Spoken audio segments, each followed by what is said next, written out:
Good day, folks. This is my very simple spark gap transmitter made with the help of one of these 201 electronic project labs. So I used the spare terminals here for a very crude spark gap assembly, as you can see here.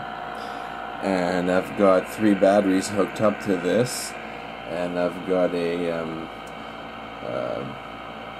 flyback type module here connected to it, a DC pulsed high voltage that creates my spark gap with the help of basically a flyback type oscillator, and with the help of a few parts on the circuit board here, connecting on the primary side here, the spark gap side, and over here on the secondary side there's a 3. So I got the tuning capacitor here and there, and the antenna right here, as you can see. And the tuning capacitor works. It also works here, but it's better there, just from experience with this, working with what I have. And here's the variable capacitor for your tuning. This tunes the frequency.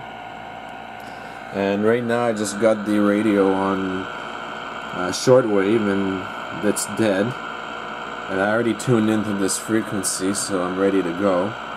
So as you see, there's nothing there, no signal, and I'm going to key up basically what I'm using as a Morse key, and you'll see the spark gap here. And you can see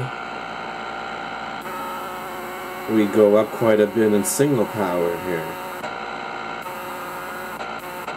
as I press it.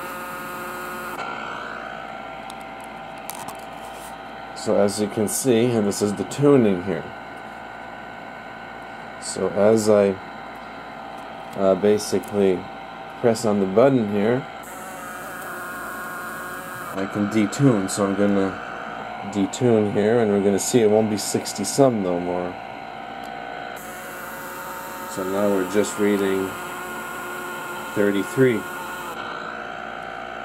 It's because I detuned it. So just to show you that the frequency is also variable, and I'm just using this as an antenna here, because we don't want to create interference all over the neighborhood, but it does work. I hope you enjoy.